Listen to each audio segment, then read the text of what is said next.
दोस्तों, वृंदावन कुंभ में मैंने अभी तक आपको बहुत बड़े बड़े संतों से के दर्शन कराए, उनकी वाणी आप तक पहुंचाने की कोशिश की, प्रयास किया और लगातार मैं प्रयास कर रहा हूं। लेकिन आज मैं वृंदावन कुंभ में बहुत छोटे बाल गोपाल संतों के दर्शन आप सबको करा रहा हूं। आपको भी अच्छा लगेगा, आप भी अभिभूत हो जाएंगे इन संतों के दर्शन करके। इनके माथे पर जो तेज है वो भी आप देखिएगा कि इनके माथे पर कितना तेज है, कैसे आप लोगों ने घर परिवार पूरा छोड़ दिया है। तो महाराज जी, आप लोगों के चरणों में बहुत बहुत प्रणाम। राधे राधे। हाँ, राधे श्याम महाराज जी, वो कहा गया ना वृंदावन में रहना है तो राधे राधे कहना है। महाराज जी, क्या नाम है आपका? भोले उपाध्याय। भोले उपाध्याय जी, कहाँ से कहाँ है आपका घर? बदायूं में। बदायूं में। तो महाराज जी यहाँ कहाँ रह रहे हैं? बाराघाट आश्रम। बाराघाट आश्रम। गुरु जी कौन है? श्री राम प्रवेश दास जी। हाँ, तो महाराज जी अभी देख रहे थे आप अपनी टोली के साथ बड़े मस्त में जा रहे थे, एकदम मस्ती में। तो क्या घर परिवार सब छोड़ दिया? घर परिवार अब नहीं जाएंगे? नहीं जाते, कभी तो वो भी छोड़ देंगे। वो भी छोड़ देंगे धीरे धीरे। तो कै साल से रह रहे हैं? हमें अभी तो एक डेढ़ साल हो गई। 1-1.5 साल हो गई। और फिर ये मतलब कैसे मन में आया, वैराग्य का कैसे मन में आया भाव? ठाकुर जी की जब भक्ति से प्रसन्न होकर सब काम छोड़े, एक संत की मन में वो आई, मन में आया। ऐसा नहीं कि परिवार के लोगों ने कहा हो? नहीं, किसी ने नहीं किया, अपने मन से। अपने मन से बचपन से भक्ति भाव में लीन थे। तो महाराज जी जैसे मान लीजिए आप संत हो गए तो फिर यही आपकी वेशभूषा इसी तरह का? तो फिर कपड़े वपड़े पहनने का, जीन्स टी शर्ट नहीं, कोई नहीं। ऐसा मन में भाव नहीं आता है? अच्छा, मैं अब छोटे से बड़े संत मुझे अच्छे लग रहे हैं और उनके मैं दर्शन कराऊंगा महाराज जी के। महाराज जी बहुत बहुत प्रणाम। प्रणाम। महाराज जी, आपका बाल आल एकदम छोटा सा है जी।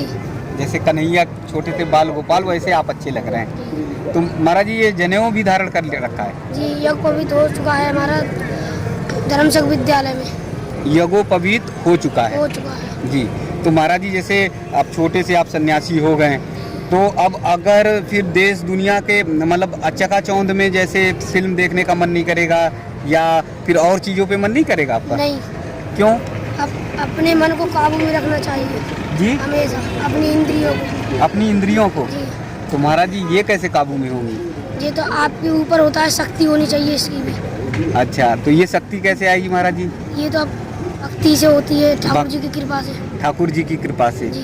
तो आप कितने के घंटे महाराज जी साधना करते हैं? 1-1.5 घंटे साधना करते हैं? जी। ठाकुर जी की कृपा से हम इस वृंदावन में पधारे हैं। ठाकुर जी की कृपा से। तो माँ की, परिवार की याद नहीं आती महाराज जी? नहीं। यहाँ अच्छा लगता है? जी। आपके बहुत सारे गुरु भाई, कितने गुरु भाई होंगे महाराज जी?